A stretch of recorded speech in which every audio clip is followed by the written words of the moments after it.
계시록 5장 4절을 보겠습니다. 문제시간에는 그래서 뗄 자가 보이지 않기로 뭐라고 했습니까? 사도 요한이가 크게 어떻게 했습니까? 그래서 오늘 이 4절에 보면은 이 책을 펴거나 보거나 하기에 합당한 자가 보이지 않기로 내가 크게 울었더니, 사도 요한이가 크게 울었습니다. 이 크게 하는 정의를 또 어떻게 내리느냐?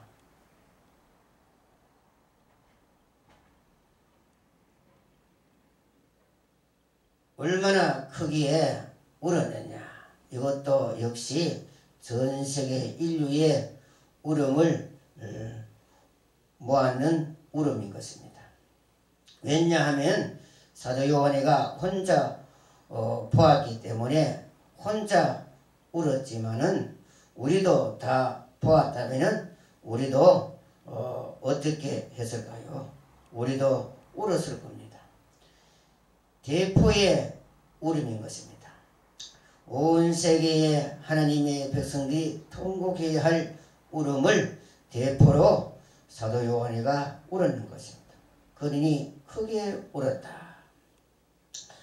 자, 사도 요한이가 이 크게 울었는 것은, 이것은 절망이지요. 절망을 의미하는 것이 아닙니까? 분명히 절망이지요.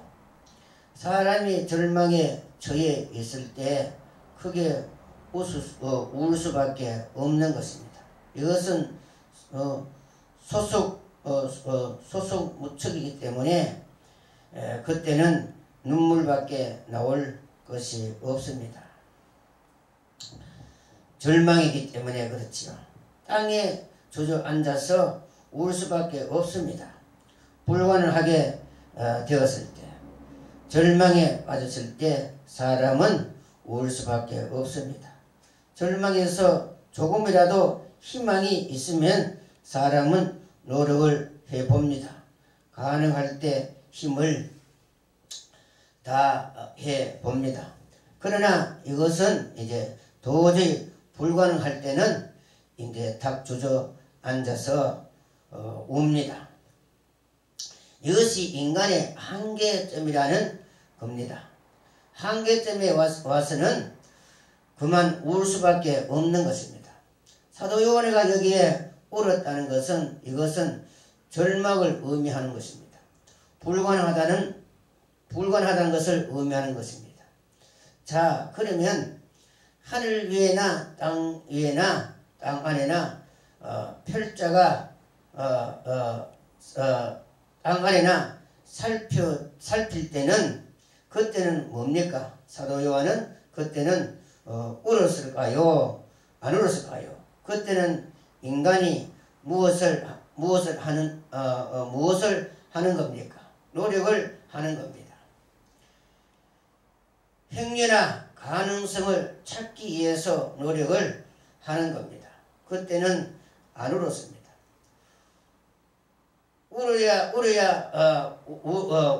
울어라 해도 안 웁니다.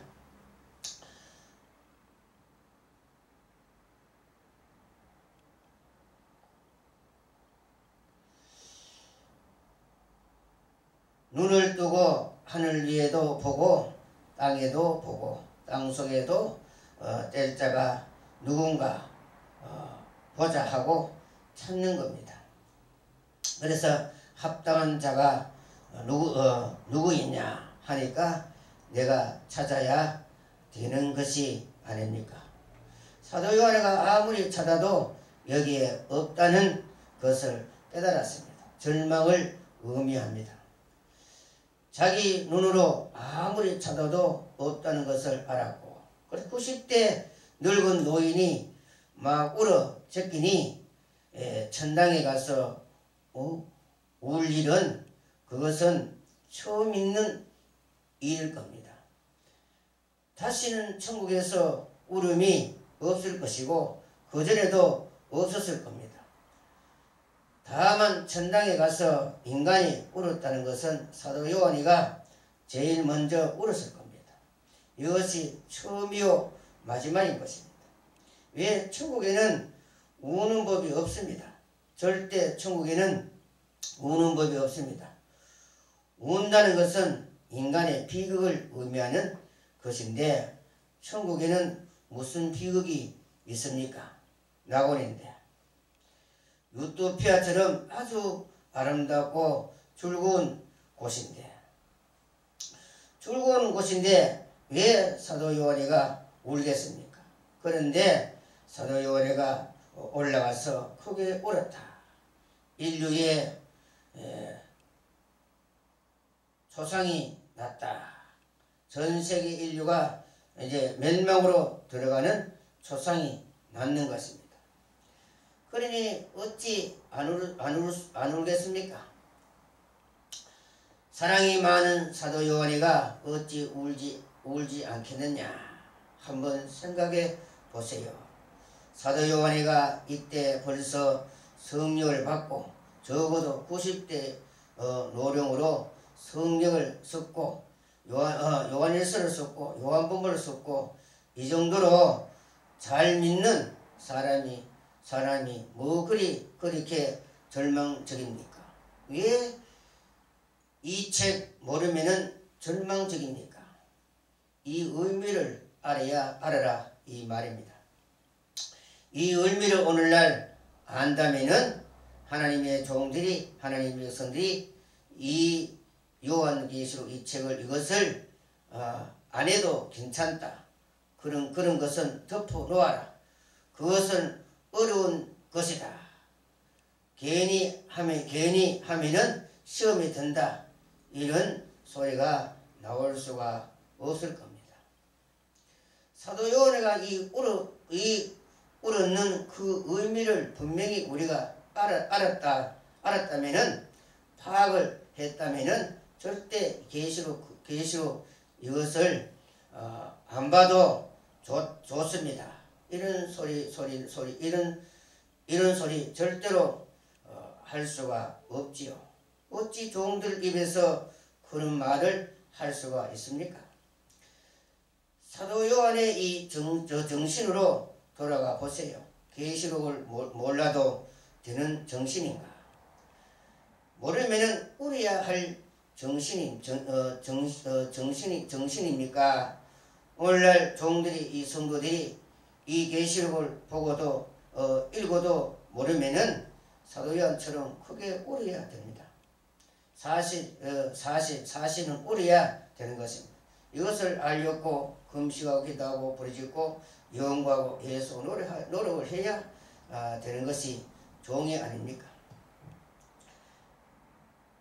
이 책을 내가 어디에 가서 알아볼고 누가 이 책을 읽어서 해석해서 가르쳐 줄 합당한 사람이 누구냐 하고 찾으려고 헤매야 될 그러한 심령이라야 그게 진짜 종말에 남은 사람들인 것입니다. 남은 종들인 것입니다. 애 같아서 이것이 어떻게 하든 이 비밀을 알아야 되겠다. 이 종말의 이 비밀이 아니면은 안 되겠는데 하고 이 계시록 그 주관점을 가지고 이것을 알지 못할 때 울어야 될 그러한 심령을 가진 사람이 되어야 되는 것입니다. 그러한 심령으로 돌아간 사람이라야 종말의 사명자가 틀림이 없습니다. 이러한 구절이 있습니다. 이사야 29장 9절에 보면은 너희는 놀라고 놀라라. 너희가 소경이 되고 소공이 되라. 그들의 취함이 포도주로 인남이 아니며 그들의 비틀거림이 독주로 인함이 아니라 이랬습니다. 오늘날 교회들이 종들이 무엇에 취해 있느냐? 그래서 이사야 29장 1절에 보면은 슬프다 아레리여 이렇게 했습니다. 왜 이렇게 취해 있느냐? 시온에 왜 이렇게 취해 있느냐? 어디에 취해 있느냐? 독주에 포도주에 독주에 술 먹고 취한 것이 아닙니다. 포도주나 독주를 먹고 취하면은 깨면은 그만이지만은 오늘날 교우들이 종들이 어디에 취해서 들어 앉아 있느냐. 돈과 매와 재물을 끌어모으는데 취해 있고 붉은 짐승의 앞잡이와 타협이나 하고 거짓 선지자 노릇 하는데 흔들리고 취해서 돌아다니고 있다. 하나님의 말씀에 취해 있어야 할 종들이 이런 곳에 이제 취해 있으니 어찌 되겠습니까? 그 다음에 이제 10절에 보면은 대저 여호와께서 깊이 잠들게 하는 신을 너희에게 부어 주사 너희의 눈을 감겼음이니 눈은 선지자요 너희의 머리는 너희 머리를 덮었음이니 머리는 성경자라. 11절은 그러므로 모든 묵시가 너희에게는 마치 무슨 책의 말이라. 그 다음에 보면은 봉한 책의 말이라. 그래서 이 묵시의 책을 전부 봉해 놓은 책인 것입니다. 자기 눈에는 선지자요 선결자인데 선결자는 무엇이냐? 먼저 미리 볼 줄 안다는 이 말이 아닙니까? 오늘날 저 붉은 짐승 앞잡이가 되어가지고 돌아다니는 교회들, 목사들이 이들이 무엇을 먼저 봤을까요? 그들에게도 비밀이 있습니다. 계시록 17장에 보면 뭐를 먼저 봤을까요? 앞으로 대륙에 적화된다는 것을 먼저 봤기 때문에 그렇습니다. 먼저 미리 이들이 알고 있기 때문에 대륙에는 앞으로 붉은 짐승이 휩쓸 것이다. 붉은 짐승 앞잡이 하지 아니하면은 앞으로 못 산다. 미국은 몰라도 유럽, 중동, 아프리카, 아시아 대륙에는 앞으로 붉은 짐승이 휩쓸고 나올 것이다 하는 것을 미리 알았기 때문에 미리 그쪽 표를 들어 놓는 것이 좋다. 이것이 선결자요 선지자요 선결자들인 것입니다. 똑똑하고 이 세상에 공부도 많이 하고 학문도 많이 하고 머리가 좋고 교회도 크고 교인들도 많은 목사들이 기독교인들이 이런 인간들인 것입니다. 똑똑하고 이래 정말로 그들의 말대로 대륙의 항중떼들이 앞으로 계시록 9장의 5째 천사가 나팔을 불면 전 세계적으로 항중떼들이 땅 위에서 활짝 앞으로 붉은 짐승들이 떠들고 일어날 것입니다. 그러나 그들은 멸망으로 들어갈 자라고 해놓았습니다. 성경에는. 그래서 계시록 17장 5장이나 계시록 19장 20절을 보면은 그들을 앞으로 멸망으로 간다고 해놨습니다. 그것을 몰랐습니다. 선결자들이 그 다음에 멸망으로 들어간다는 것까지는 산채로 유황 불못에 들어간다는 데는까지는 이들이 몰랐습니다. 우선에 눈에 장래될 선결자가 되어가지고 바로 묵시를 몰랐기 때문에 그렇습니다. 이것은 정치적으로 내다볼 때 여기는 이제 앞으로 적화된다는 것을 알았지만은 묵시를 깨달았다면은 저 붉은 짐승이 멸망으로 산채로 유황 불못에 들어간다는 것을 알았을 것입니다. 그래서 선결자라. 그 다음에 11절에 보면은 그러므로 모든 묵시가 너희에게는 마치 봉한 책의 말이라. 그것을 유식한 자에게 주며 이르기를 그대에게 청하노니 이를 읽어라 하며 대답하기를 봉하였으니 못하겠노라 할 것이요. 그래서 유식하고 훌륭한 신학 박사 목사한테 이것을 좀 가르쳐 주세요. 이렇게 이제 말씀을 알고 싶어 답답해 하는 사람인 것입니다. 사명자들인 것입니다. 사명자들은 답답합니다. 이 몫을 분명히 알아야 되는데 유식한 종들에게 이것을 좀 읽어 가르쳐 주세요. 그것은 봉한 책이니 읽지 말라. 계시록 그것은 이제 덮어 놓아라. 그것은 봉에 닦고 안 해 놓았느냐? 읽어버려 봉에 닦고 해 놓았는데 그것을 누가 읽었느냐? 이 말이야. 그것은 이제 읽지 말라. 제자 중에 봉함에 놓으라고 했는데 왜 자꾸 봉한 것을 뜯으려고 하느냐? 그것을 읽지 말라. 이렇게 해치워 버린 것입니다. 그래서 성결자라면은 이런 것을 이제 물으면은 시원하게 이제 그것을 이제 가르쳐 줄 수 있는 그러한 이제 종이 되어야 되겠죠. 그 다음에 이제 12절에 또 무식한 자에게 주며 이르기를 그대에게 청하노니 이를 읽어라 하며 대답하기를 나는 무식하다 할 것이니라. 그래서 무식한 사람에게 이것을 읽어라 하니 나는 무식해서 나는 모른다. 나도 알고 싶기는 알고 싶은데 읽어봐도 나도 뭐가 뭔지 모르겠다. 이래서 말씀을 알고자 해서는 사명자에게는 오는 갈급함이라. 사명자 오는 것이 사명자들에게 오는 이 갈급한 것입니다. 이 사명자의 이 심령이 바로 사도 요한을 바로 이해할 사람이지요.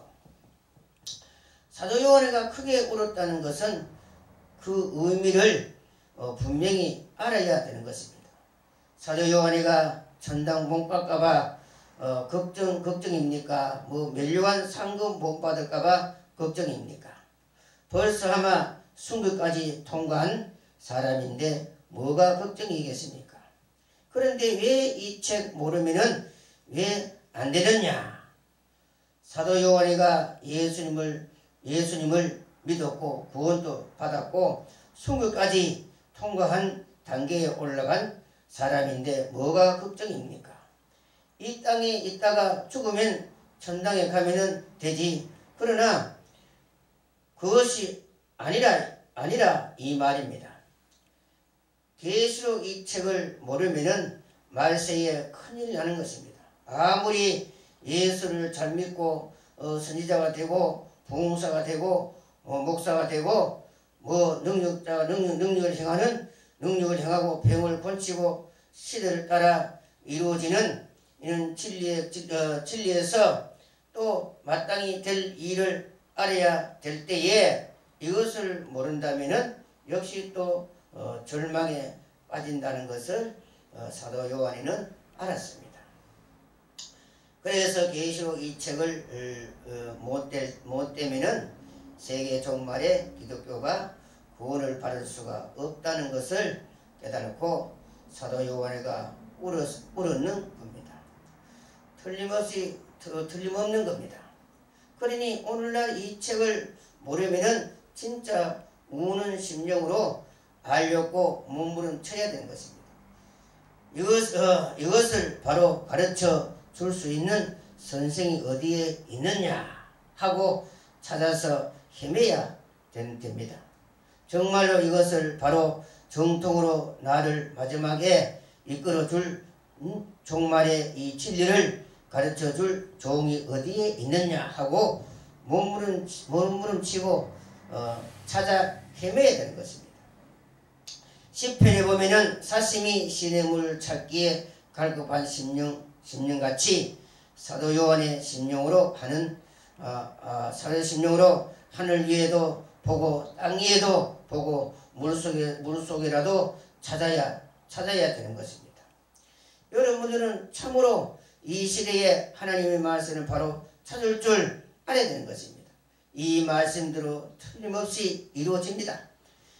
이제 계시록 6장 이하의 이하로 말씀을 배워보면은 알겠지만은 점점점 이 성경 말씀대로 이루어져 가고 있습니다.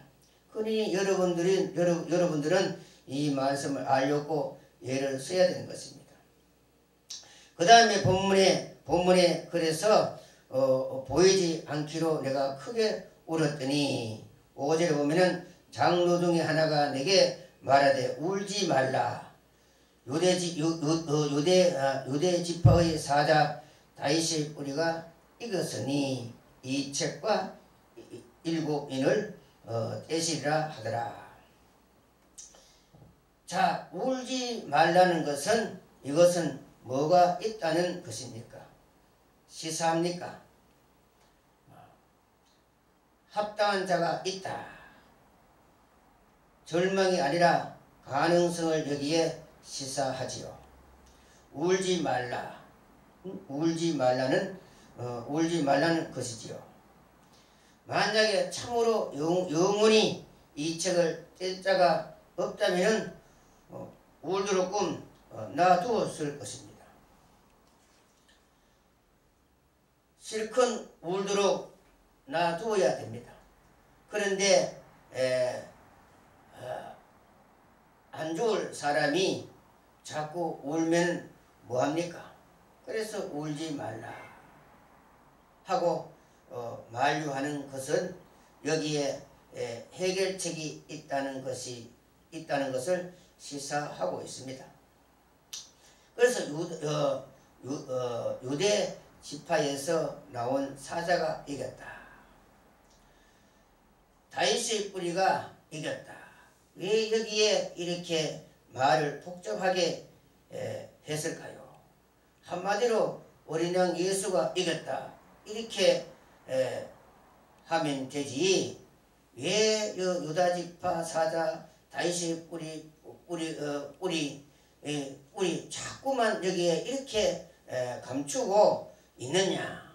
바로 이것을 바로 알아라 이 말이지요. 이것을 바로 알아야 됩니다. 첫째, 우리는 뭐를 바로 알아야 됩니까? 유대 지파를 바로 알아야 됩니다. 자, 유대 지파는 바로 알려면은 또 우리는 시편을 하나 이제 인용해야 되는 것입니다. 첫째, 이 유대 지파는 시편 78편 67절에 보면은 또 요셉의 장막을 실어버리시며 에브라임의 지파를 택하지 아니하시고 68절은 오직 무슨 지파를 선택했습니까? 그 다음에 유다 지파와 그의 사랑하시는 시온사를 택하시고 이렇게 했습니다. 이 말은 무엇을 의미를 하느냐?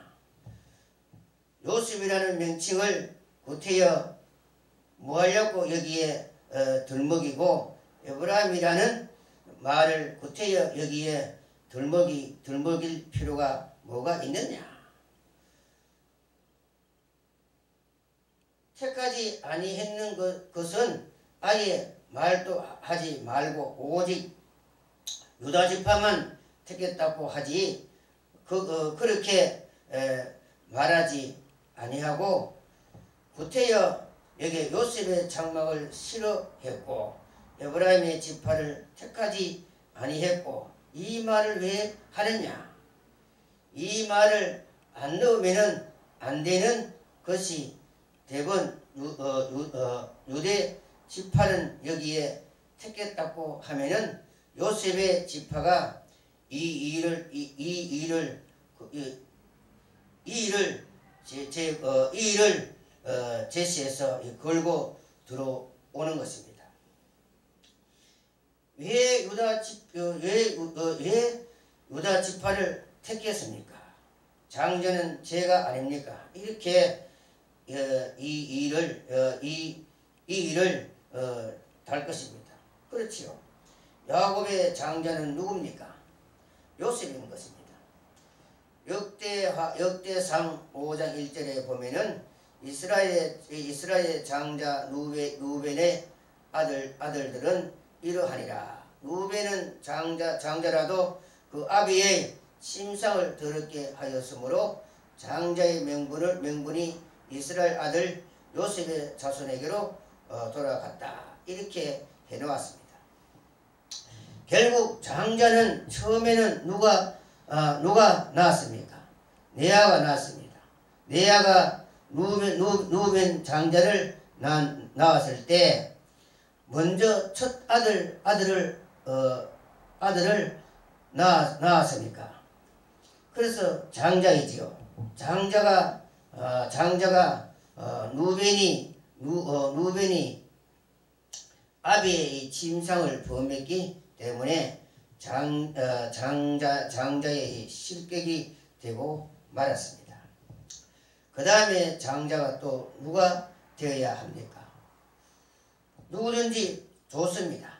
제일 먼저 나면은 장자인 것입니다. 그 다음에 누가 제일 먼저 낳습니까? 요셉이가 제일 먼저 낳지요. 요셉이가 제일 먼저 안 낳습니까? 왜 요셉이는 누가 낳았습니까? 레아가 낳았습니다.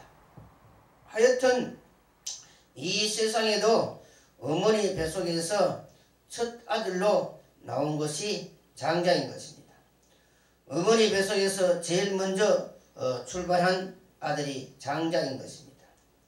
그러면 레아가 뱃속에서 제일 먼저 출발한 아들은 누굽니까? 루벤인 것입니다. 루벤이지요. 그 다음에 루벤의 이 동생은 누굽니까? 시몬, 레위, 유다, 이사갈, 스불론. 이것은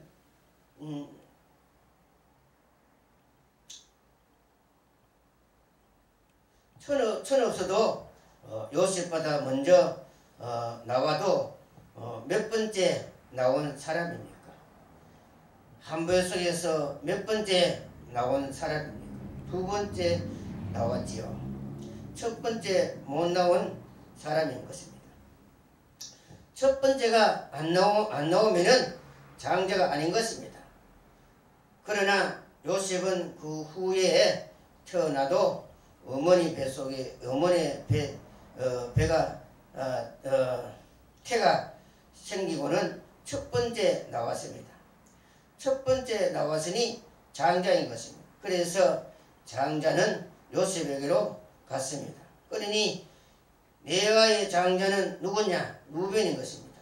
루벤의 이 장자의 실격을 했습니다. 그러면은 레아의 장자는 누구이냐? 요셉인 것입니다. 요셉은 실격을 안 했습니까? 안 했으니까. 그래서 요셉이가 장자인 것입니다. 그래서 역대상이 지시하는 것이 바로 이겁니다. 루벤은 첫째 출발로 어머니 태에서 제일 먼저 나온 장자라도 실격을 했고, 그래서 장자의 이 명분을 요셉에게로 돌아가는 것입니다. 요셉은 어머니 뱃속에서 제일 먼저 나왔기 때문에 장자인 것입니다. 요셉은 어디로 가도 자기는 장자인 것입니다. 그래서 여기에 시편에 요셉의 장막을 실어버린다는 말을 무엇이냐?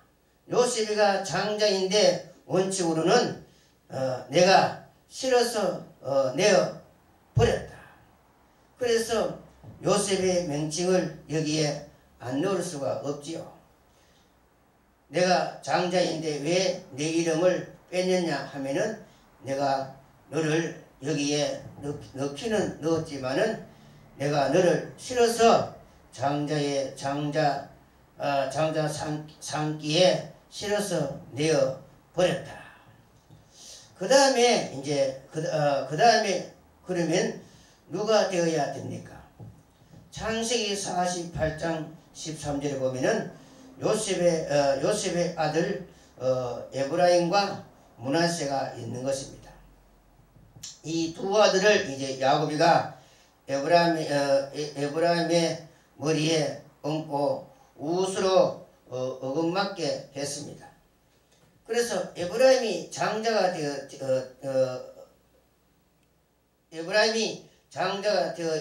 되어야 됩니다. 우스로 어긋맞게 안수를 했으니까. 그래서 에브라임이 장자가 되었는데 에브라임 지파를 하나님이 택하지 아니했다고 했습니다. 이 선택에 걸린 것입니다. 나는 택하지 아니했다. 그래서 이 집안에 장자의 계통이 내려가야 되는데 하나님이 다 내어버리고 오직 누구를 택했다고 했습니까? 유다 지파를 택했다. 오직 유다 지파만 나는 장자로 선택을 했다. 왜 유다가 장자로 선택을 받을 수가 있었느냐? 장자는 반드시 왕권을 받는 자가 장자인 것입니다. 아무리 먼저 나도 소용이 없다는 겁니다. 왕권의 이 권리를 받을 수가 있어야 장자를 주겠다. 왕권은 통치다니까. 어느 나라 없이 그 나라의 왕이 최고가 아닙니까? 그 위에 행이 있어도 별 수가 없습니다.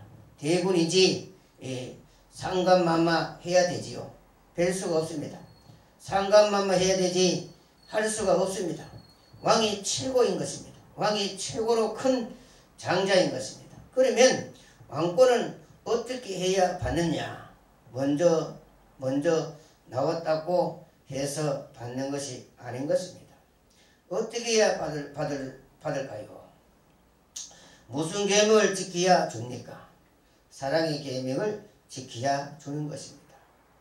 결국 야곱의 12아들 중에 사랑의 계명을 지킨 자는 누구이냐? 유다밖에 없습니다.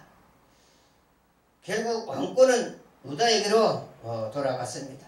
그러니 유다가 그러니 유다 지파인 것입니다. 유다 지파를 이제 선택을 했고 계시록이 본문에 돌아가서 그 다음에 유다 지파 뭐라고 했습니까? 그 다음에 명칭을 뭐라고 했습니까? 그 다음에 사자라 했습니다. 왜 사자라고 했느냐?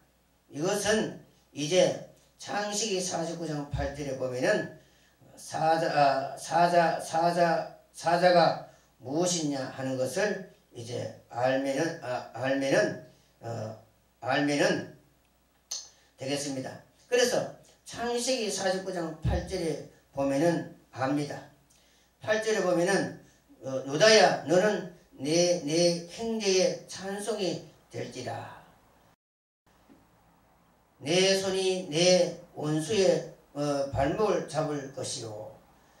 내 아비의 아들들이 네 앞에 절하리로다. 9절에 보면은 유다는 뭐라고 했습니까? 그 다음에 사자 새끼로다. 그래서 유다는 사자 새끼라. 유다는 사자라. 예수님도 사자인 것입니다. 그래서 그 사자 새끼가 유다인 것입니다. 그 다음에 9절에 보면은 유다는 사자 새끼로다. 내 아들아 너는 웅킬 것을 찢고 올라갔도다. 그의 엎드리고 웅크림이 수사와 같고 암사다 같으니 누가 그를 범할 수 있느냐. 기가 막힌 것입니다. 여기에 수사자처럼 변했다가 암사자처럼 변했다가 새끼는 완전히 보호하는 암사자, 먹이를 획득할 때는 강력한 수사자, 이런 양명성이 띈 유다가 바로 사자인 것입니다. 사자는 어떤 것이냐? 움키고 찢어버린 것입니다. 이것이 이 세계 열국을 움키고 찢어버리고 심판하고 불태워버리고 통일왕국을 이룰 사자의 역할을 하는 것입니다. 이것이 바로 유다라는 것입니다. 그 다음에 본문에 보면은 그 다음에 다윗의 뿌리가 이겼다. 왜 다윗의 뿌리가 이겼다는 말을 썼느냐? 그 다음에 그거 참 신기하지요. 왜 다윗의 뿌리라는 말을 썼느냐? 이 말은 세계 통일이 세계 통일 하나님의 나라 왕국을 이룩할 사람은 누구입니까? 이 지구상에 최초로 다윗인 것입니다. 세계에서 최초로 통일왕국을 건설한 사람은 다윗인 것입니다. 그러면은 다윗의 뿌리라면은 이분은 앞으로 무엇을 이룰 사람이냐 이 말입니까? 바로 다윗처럼 세계를 통일을 이룩할 사람인 것입니다.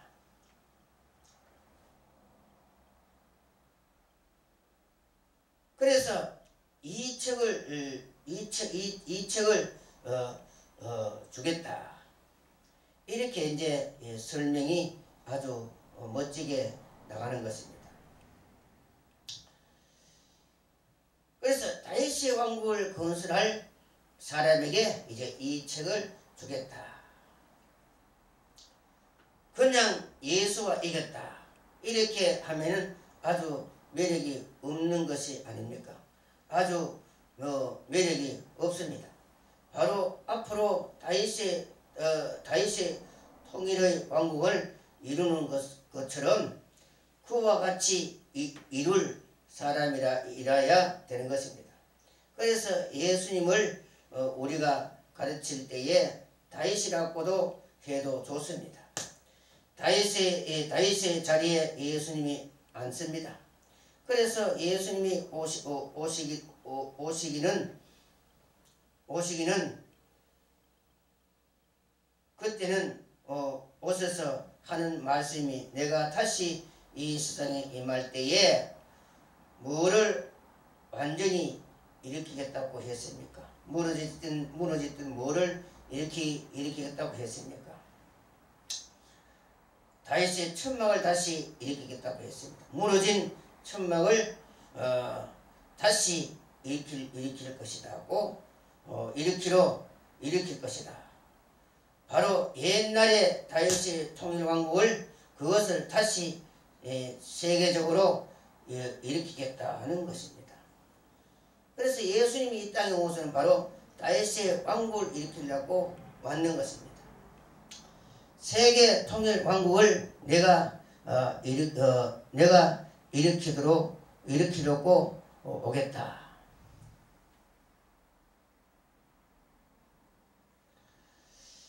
그래서 다윗의 뿌리라고 해주어야 되는 것입니다.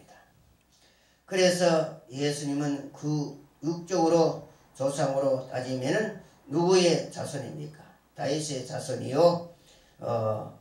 이세가 낳고 그 다음에 다윗이가 누구를 낳고 그 다음에 이제 마지막에 요셉을 낳고 요셉 이후에 이제 예수 그리스도가 났습니다. 이것을 이제 육체의 계통의 하나의 이제 족보지요. 그래서 다윗의 뿌리가 이겼으니 이제 이렇게 했습니다. 그 다음에 이제 본문에 이제 5절 하반절에 보면은 이겼으니 했습니다. 무엇을 이겼다는 말이냐? 그 다음에 보라 이 말이지요.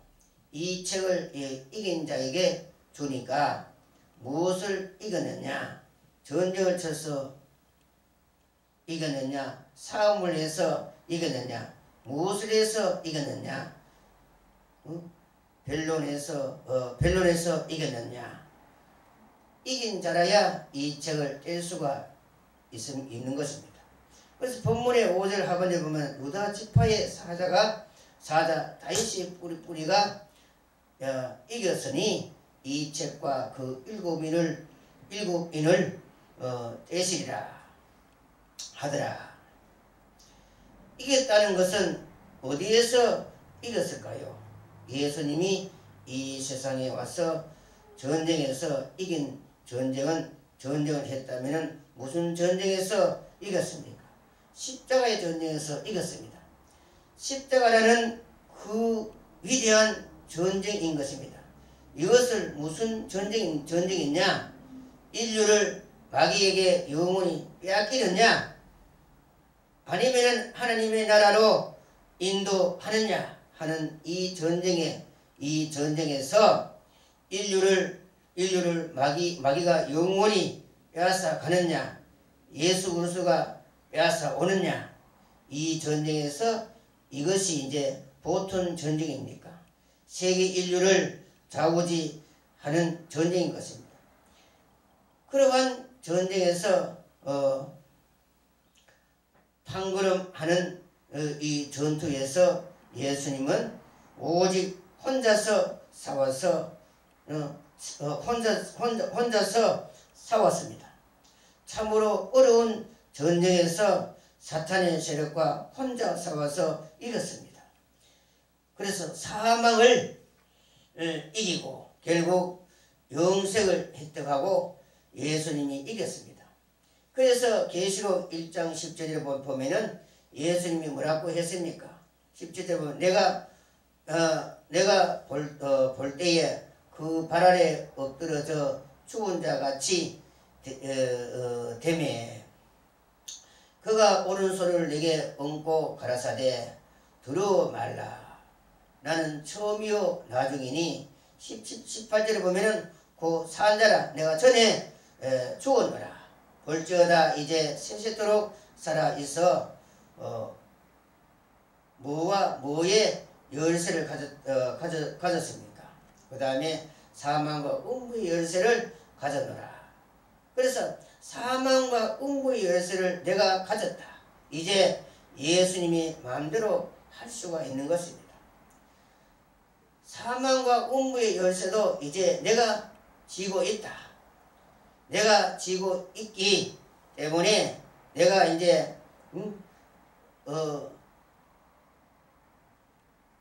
내가 이제 마음대로 할 수가 있다. 그래서 내가 너희를 이제 지옥에도 넣을 수 있고 천국에도 넣을 수가 있고 그래서 내 말 안 들으면은 내가 너희를 전부 지옥으로 이렇게 예수님이 넣을 수가 있는 것입니다. 그러나 예수님이 오시기 전에는 사망과 음부의 열쇠를 누가 가졌습니까? 마귀가 가졌습니다. 마귀가 가졌으니 이제 그러니 이제 들어 넣을 자는 그 사망에 넣을 자나 안 넣을 자나 할 것 없이 이제 다 집어넣는 것입니다. 그래서 예수님 오기 전에는 우리는 죽으면 다 지옥으로 가는 것입니다. 전부 다 휩쓸어 잡아 넣습니다. 염라 대왕이 잡아갑니다. 모델이 다 잡아서 전부 이렇게 지옥으로 끌고 가는 것이 아니겠습니까? 음부의 열쇠를 자기들이 가지고 있으니까 마귀가 가지고 있으니까 그래서 예수님이 싸워서 십자가에서 승리함으로 그 음부의 열쇠도 이제 빼앗았습니다. 이제는 예수님이 이제 마음대로 하는 것입니다. 그래서 이제 예수님은 이제 넣을 자와 안 넣을 자를 이제 구별해서 이제 넣지요. 어떤 자는 집어넣고 어떤 자는 안 집어넣을까요? 간단히 이날까지 예수 그리스도를 구주로 믿는 자는 지옥으로 안 넣어주고 예수 그리스도를 믿지 않은 자는 무조건 다 지옥으로 들어가는 것입니다. 이것들은 내 백성이 아니다 이렇게 해놓았습니다. 그래서 사도행전 17절을 보면은 앞으로 이 세상에는 예수님이 심판하기 때문에 이제 이 심판을 간단하게 하기 위해서 이제 어떻게 했느냐 하면은 하나님께서 사도행 17장 30절 보면은 알지 못하는 시대는 하나님이 허물지 아니하였으나 이제는 어디든지 사람을 맹하사 회개하라 하셨으니 31절은 이는 정하신 사람으로 하여금 천하를 공의로 심판할 날을 작정하시고 이제 저를 죽은 자 가운데서 다시 살리신 것으로 모든 사람에게 믿을 만한 증거를 주셨으니라 이렇게 했습니다.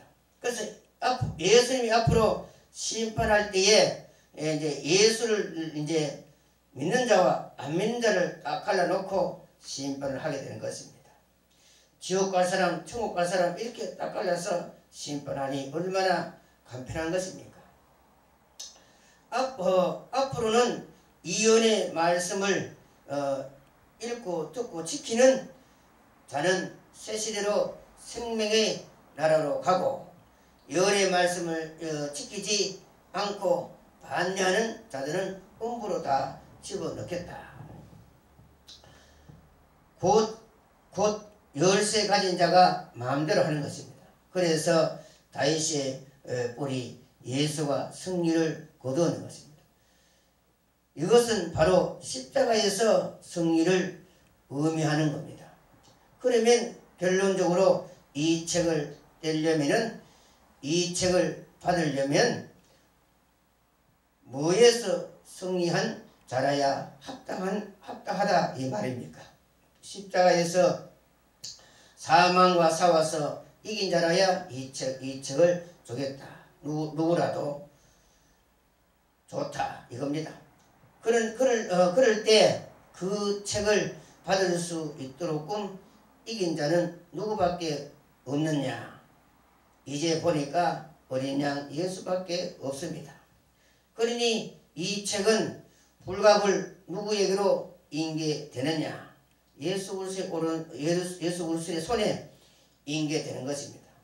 왜 그러냐? 그러면은 예수님이 십자가에서 이 세계 인류를 구원시켜 놓았지만은 아무리 양떼를 많이 사놓았지만은 이 사놓은 양떼를 앞으로 이 세상을 심판하고 이 땅의 푸른 초장에 가서 양떼를 먹이고 온전히 인도할 수 있는 목축업 방법을 모릅니다. 어떻게 이 세계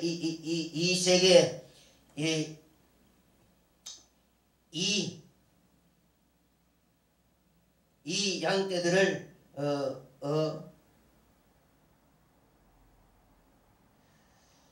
그래서 어떻게 이 세계 이리 떼들을 없애버리고 자기의 양떼를 온전히 이제 인도해서 아름다운 장소의 방초 동산에 먹이고 천년 동안 어떻게 행복하게 살도록 하는 그 방법을 알아야 되는 것입니다. 그 방법이 기록된 책이 바로 계시록 책인 것입니다.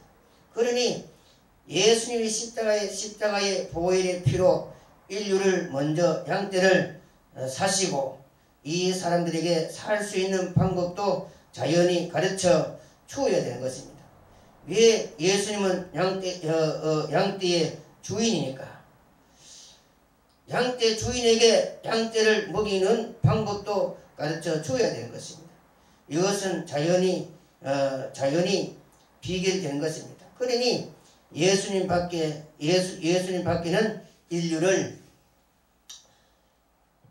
인류를 사고 양떼를 산 사람이 없기 때문에 그 사놓은 사람에게 이 목축업의 비밀 방법의 책도 주어야 되는 것입니다. 쉽게 말하자면은 그러니 예수님이 이 책을 받을 수밖에 없습니다. 누가 받을 자가 있겠습니까?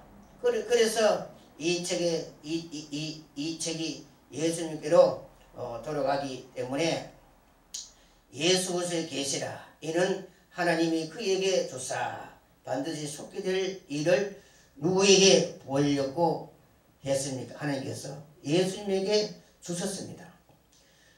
그 종에게 보이시려고 예수님께 주었다. 종에게 보이시려고 예수님 내 손이 내 원수의 발목을 잡을 것이요 내 아비의 아들들이 네 앞에 절하리로다. 9절에 보면은 유다는 뭐라고 했습니까? 그 다음에 사자 새끼로다.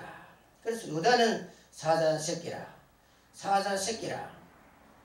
유다는 사자라. 예수님도 사자인 것입니다. 그래서 그 사자 새끼가 유다인 것입니다. 그 다음에 9절에 보면은 유다는 사자 새끼로다. 내 아들아 너는 움킬 것을 찢고 올라갔도다. 그의 엎드리고 웅크림이 수사와 같고 암사다 같으니 누가 그를 범할 수 있느냐. 기가 막힌 것입니다. 여기에 수사자처럼 변했다가 암사자처럼 변했다가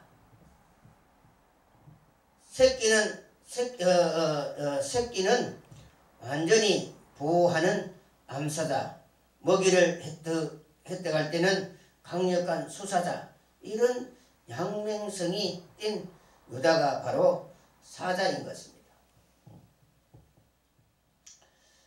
사자는 어떤 것이냐? 웅키고 찢어버린 것입니다. 이것이 이 세계 열국을 웅키고 찢어버리고 심판하고 불태워버리고 통일왕국을 이룰 사자의 역할을 하는 것입니다. 이것이 바로 유다라는 것입니다. 그 다음에 본문에 보면은 그 다음에 다윗의 뿌리가 이겼다. 왜 다윗의 뿌리가 이겼다는 말을 썼느냐? 그 다음에 그거 참 신기하지요. 왜 다윗의 뿌리라는 말을 썼느냐? 이 말은 세계 통일이 세계 통일 하나님의 나라 왕국을 이룩할 사람은 누구입니까? 이 지구상에 최초로 다윗인 것입니다. 세계에서 최초로 통일왕국을 건설한 사람은 다윗인 것입니다. 그러면은 다윗의 뿌리라면은 이분은 앞으로 무엇을 이룰 사람이냐 이 말입니까? 바로 다윗처럼 세계를 통일을 이룩할 사람인 것입니다.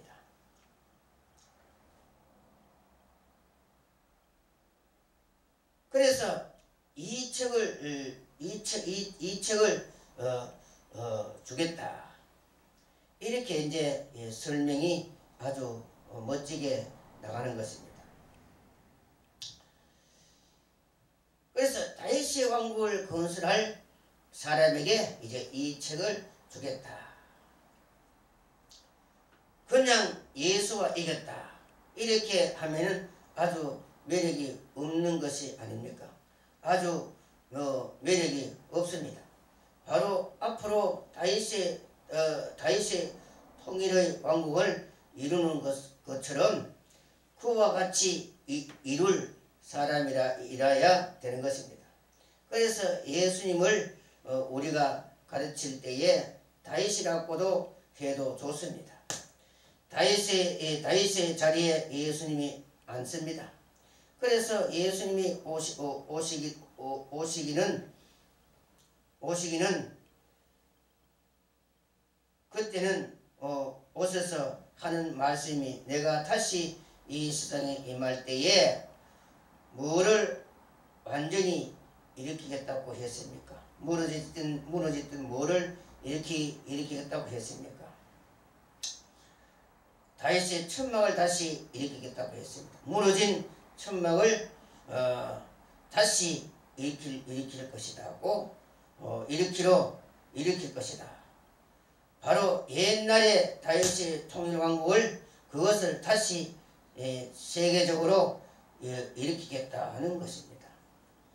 그래서 예수님이 이 땅에 오셔서는 바로 다윗의 왕국을 일으키려고 왔는 것입니다. 세계 통일 왕국을 내가 일으키려고 오겠다.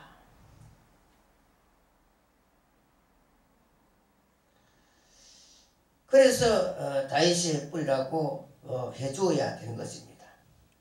그래서 예수님은 그 육적으로 조상으로 따지면은 누구의 자손입니까? 다윗의 자손이요. 이세가 낳고 그 다음에 다윗이가 누구를 낳고 그 다음에 이제 마지막에 요셉을 낳고 요셉 이후에 이제 예수 그리스도가 났습니다. 이것을 이제 육체의 계통의 하나의 이제 족보지요. 그래서 다윗의 뿌리가 이겼으니 이제 이렇게 했습니다. 그 다음에 이제 본문에 이제 5절 하반절에 보면은 이겼으니 했습니다. 무엇을 이겼다는 말이냐? 그 다음에 보라 이 말이지요. 이 책을 이긴 자에게 주니까 무엇을 이겼느냐? 전쟁을 쳐서 이겼느냐? 싸움을 해서 이겼느냐? 무엇을 해서 이겼느냐? 변론에서 이겼느냐? 이긴 자라야 이 책을 뗄 수가 있는 것입니다. 그래서 본문의 5절 하반절 보면 유다 지파의 사자 다윗의 뿌리가 이겼으니 이 책과 그 일곱 인을 떼시리라 하더라. 이겼다는 것은 어디에서 이겼을까요? 예수님이 이 세상에 와서 전쟁에서 이긴 전쟁을 했다면 무슨 전쟁에서 이겼습니까? 십자가의 전쟁에서 이겼습니다. 십자가라는 그 위대한 전쟁인 것입니다. 이것을 무슨 전쟁이냐? 인류를 마귀에게 영원히 빼앗기느냐? 아니면 하나님의 나라로 인도하느냐 하는 이 전쟁에서 인류를 마귀가 영원히 빼앗아 가느냐? 예수 그리스도가 빼앗아 오느냐? 이 전쟁에서 이것이 이제 보통 전쟁입니까? 세계 인류를 좌우지하는 전쟁인 것입니다. 그러한 전쟁에서 판걸음하는 이 전투에서 예수님은 오직 혼자서 싸웠습니다. 참으로 어려운 전쟁에서 사탄의 세력과 혼자 싸워서 이겼습니다. 그래서 사망을 이기고 결국 영생을 획득하고 예수님이 이겼습니다. 그래서 계시록 1장 10절에 보면은 예수님이 뭐라고 했습니까? 10절에 보면 내가 볼 때에 그 발 아래 엎드러져 죽은 자 같이 되매 그가 오른손을 내게 얹고 가라사대 두려워 말라. 나는 처음이요 나중이니 18절에 보면은 그 산자라 내가 전에 죽었노라. 볼지어다 이제 세세토록 살아있어 뭐와 뭐의 열쇠를 가졌습니까? 그 다음에 사망과 음부의 열쇠를 가졌노라. 그래서 사망과 음부의 열쇠를 내가 가졌다. 이제 예수님이 마음대로 할 수가 있는 것입니다. 사망과 음부의 열쇠도 이제 내가 쥐고 있다. 내가 쥐고 있기 때문에 내가 이제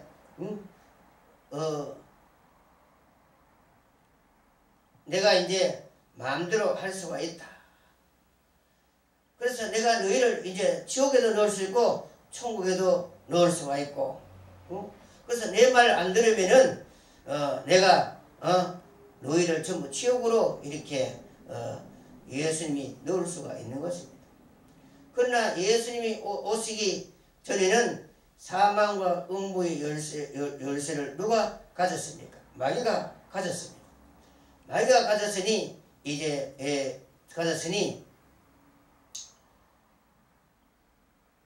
그러니 이제 들어 넣을 자는 그 사망에 넣을 자나 안 넣을 자나 할 것 없이 이제 다 집어넣는 것입니다. 그래서 예수님 오기 전에는 우리는 죽으면 다 지옥으로 가는 것입니다. 전부 다 휩쓸어 잡아 넣습니다. 염라 대왕이 잡아갑니다. 모델이 다 잡아서 전부 이렇게 지옥으로 끌고 가는 것이 아니겠습니까? 음부의 열쇠를 자기들이 가지고 있으니까. 마귀가 가지고 있으니까. 그래서 예수님이 싸워서 십자가에서 승리함으로 그 음부의 열쇠도 이제 빼앗았습니다. 이제는 예수님이 이제 마음대로 하는 것입니다. 그래서 이제 예수님은 이제 넣을 자와 안 넣을 자를 이제 구별해서 이제 넣지요. 어떤 자는 집어넣고 어떤 자는 안 집어넣을까요? 간단히 이날까지 예수 그리스도를 구주로 믿는 자는 지옥으로 안 넣어주고 예수 그리스도를 믿지 않은 자는 무조건 다 지옥으로 들어가는 것입니다. 이것들은 내 백성이 아니다. 이렇게 해놓았습니다. 그래서 사도행전 17절을 보면은 앞으로 이 세상에는 예수님이 심판하기 때문에 이제 이 심판을 간단하게 하기 위해서 이제 어떻게 했느냐 하면은 하나님께서 사도행 17장 30절 보면은 알지 못하는 시대는 하나님이 허물지 아니하였으나 이제는 어디든지 사람을 맹하사 회개하라 하셨으니 31절은 이는 정하신 사람으로 하여금 천하를 공의로 심판할 날을 작정하시고 이제 저를 죽은 자 가운데서 다시 살리신 것으로 모든 사람에게 믿을 만한 증거를 주셨으니라 이렇게 했습니다. 그래서 예수님이 앞으로 심판할 때에 이제 예수를 이제 믿는 자와 안 믿는 자를 딱 갈라놓고 심판을 하게 되는 것입니다. 지옥 갈 사람, 천국 갈 사람 이렇게 딱 갈라서 심판하니 얼마나 간편한 것입니까? 앞으로는 이언의 말씀을 읽고 듣고 지키는 자는 새 시대로 생명의 나라로 가고 열의 말씀을 지키지 않고 반대하는 자들은 음부로 다 집어넣겠다. 곧 열쇠 가진 자가 마음대로 하는 것입니다. 그래서 다윗의 뿔이 예수가 승리를 거두는 것입니다. 이것은 바로 십자가에서 승리를 의미하는 겁니다. 그러면 결론적으로 이 책을 떼려면은, 이 책을 받으려면 뭐에서 승리한 자라야 합당하다 이 말입니까?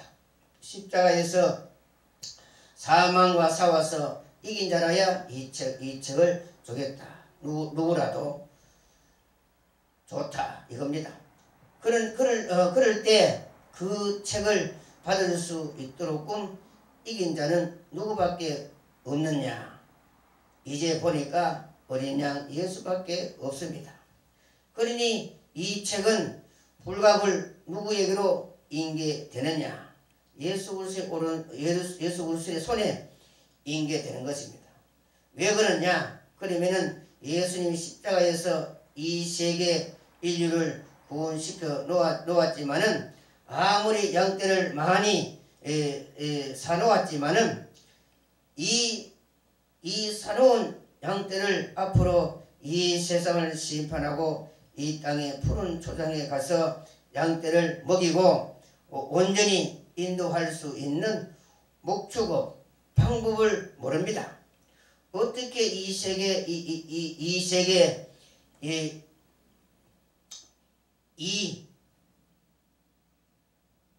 이 양떼들을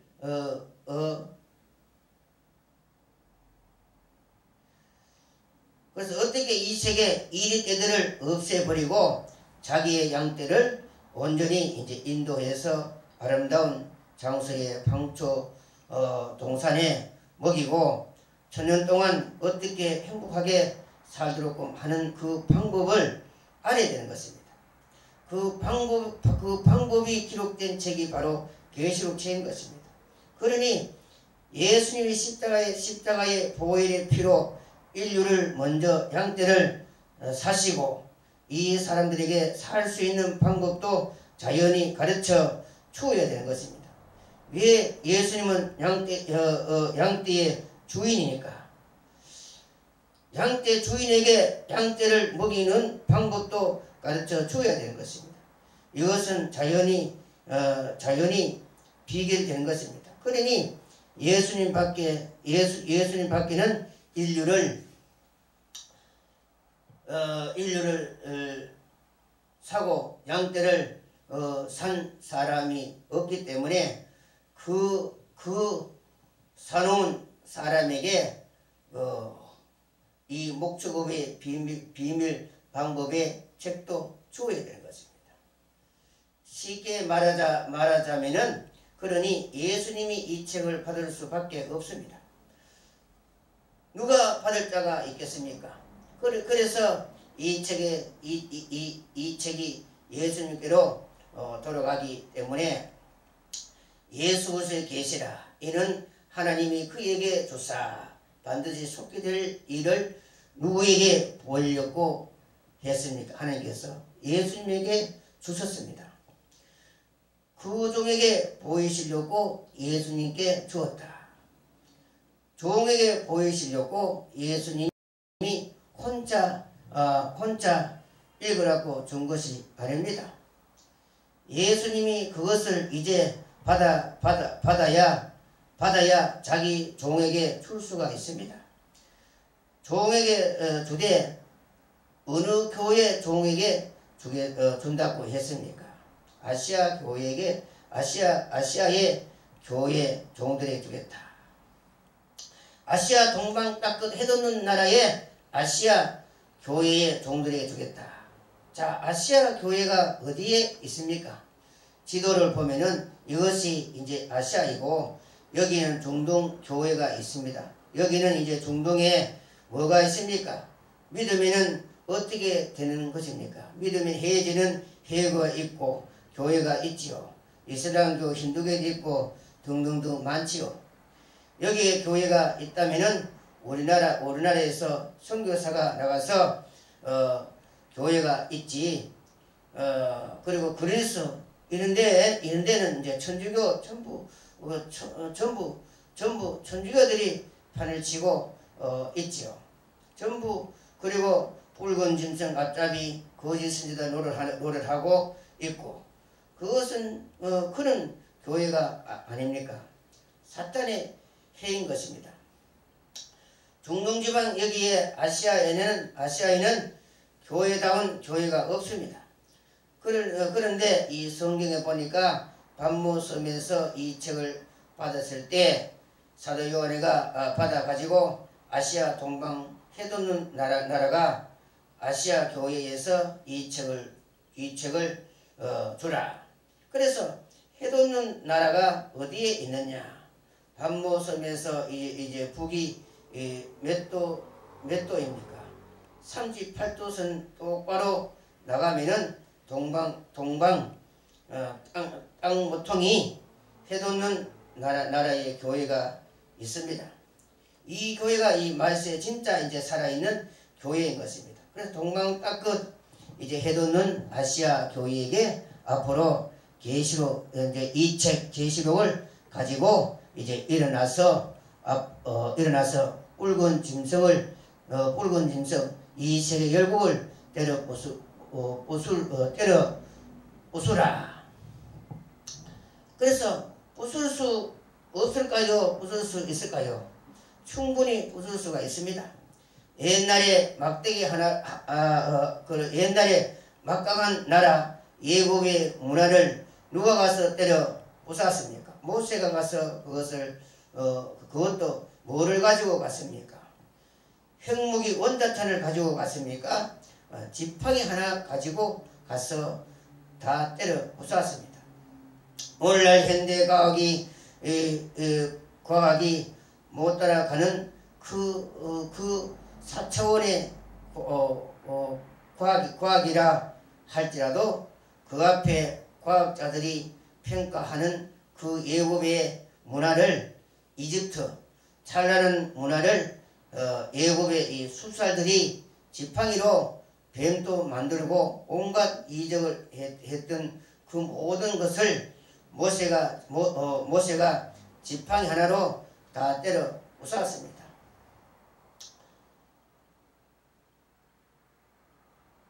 간단한 것입니다. 그래서 히스기야가 기도할 때 아수르 군대 18만 5천 명이 하루아침에 죽었고 기드온 300용사가 미디안 군대 13만 5천 명을 죽였고 엘리야가 바알선지자 800을 죽였고 이런 한두 사람이 이렇게 놀라운 역사를 했는 것이 아니겠습니까? 오늘날 아무리 붉은 짐승이 열국들이 과학이 별사에까지 깃드는 과학이 발달하고 무시무시한 첨단 무기들을 만들고 핵무기, 원자탄, 레이저 등등 오만 무기들을 만들어 놔도 종말의 사명들 우리 앞에 동방 땅끝에서 정인이 나와서 이 지팡이 이 계시록 이 책 하나로 다 때려 부술 수가 있습니다. 저거 전부 헛개비 드린 것입니다. 집동들이다. 그러한 힘과 능력과 권세가 어디에서 나오느냐? 계시록 이 책 속에서 나온다 이 말씀입니다. 이후에 마땅히 될 이 말씀 이 책에서 그러한 힘이 나오는 것입니다. 그러니 이 책이 어떤 문학의 책이냐? 보통 책인가? 여러분 한번 생각해 보세요. 이러한 책은 하나님께서 십자가에서 승리한 자에게만 주겠다. 그래서 예수님이 받았고 그 다음에 예수님이 누구에게 이 책을 전해 주었습니까? 사도 요한에게 전해 주었습니다. 왜 사도 요한에게 전해 주었을까요? 이 책은 뭐와 밀접한 관계가 있다고 했지요. 십자가와 절대적으로 관계가 있습니다. 사도 요한이가 또 이 책을 받을 수가 있느냐? 그 십자가에서 예수님이 승리하는 그 밑에까지 따라갔기 때문에 예수님이 십자가에 달려 죽을 때까지 따라갔기 때문에 그렇습니다. 그래서 십자가에서 달려 운명하시는 날에 거기에 예수님의 12제자들은 12제자 중에 따라간 사람은 사도 요한 한 사람밖에 없습니다. 12제자 중에 딱 한 사람 사도 요한밖에 없습니다. 다른 사람들은 겁이 나서 못 갔습니다. 사도 요한만이 끝까지 십자가 밑에 거기에까지 따라갔는 것입니다. 이것은 벌써 아마 제2의 십자가를 지는 겁니다. 예수님 같은 십자가를 못 져도 십자가를 진 사람인 것입니다. 십자가를 통과한 사람인 것입니다. 이것이 바로 사랑의 계명을 지키는 겁니다. 예수님이 죽으니 나도 가서 붙들려 맞아 죽더라도 나도 거기에 가야 되겠다. 이것이 바로 사랑의 계명인 것입니다. 사랑의 계명을 지키는 자에게 이 책을 주는 것입니다. 그러면 오늘날 이 책을 우리가 이제 알 수 있게 하고 우리에게 전해주고 받는 사람들은 누구이냐? 역시 마찬가지인 것입니다. 사랑의 계명을 양떼를 살리려고 목숨을 걸고 십자가를 짊어지고 가는 종에게 이 책을 이제 주게 되어 있는 것입니다. 그래서 이 계시록은 십자가하고 떠날 수 없는 밀접한 관계를 가지고 있는 책인 것입니다. 십자가를 믿는 자에게 주는 것이 아닌 것입니다. 십자가에서 이기는 자에게 주겠다. 십자가를 믿기는 다 믿고 예수 안 믿는 사람이 어디에 있습니까? 교회에 가면은 다 믿지만은 십자가를 지고 이기는 자에게 주겠다. 왜? 예수님도 이겼기 때문에 이 책을 받았고 앞으로도 이 복음을 전하려면은 십자가를 지고 죽을 각오로 해야만 이 역사를 할 수 있는 것입니다. 그래서 계시록 2장 3장에서 배웠지만은 늘 어떻게 하라고 했습니까? 늘 이기라. 이기는 자에게 멸류관을 주겠다. 이기는 자에게는 생명관을 주겠다. 흰돌을 주겠다. 새벽별을 주겠다. 흰옷을 주겠다. 성전의 기둥이 되게 해주겠다. 전부 이긴 자에게 준다고 했는 것입니다. 이긴 자만이 이 책을 가지고 앞으로 놀라운 역사를 할 수가 있고 환난 날에 하나님께 영광을 돌릴 수가 있고 하는 것이 이 계시록 이 책의 성격인 것입니다. 그래서 오늘날 교회들이 종들이 이 책을 가르치는 이 책의 가치를 바로 알고 이 시대에 하나님이 무엇을 해라 하는 것을 바로 알고 그 일을 하는 이제 사람들이 되어야 되겠습니다. 여러분들은 어떤 환난과 어려움이 와도 끈질긴 인내와 끈질긴 믿음으로 끝까지 떨어지지 마시고 요소와 관리처럼 오르라 이끄는 그날까지 이 말씀을 굳게 잡고 승리하는 여러분이 되시기를 바랍니다.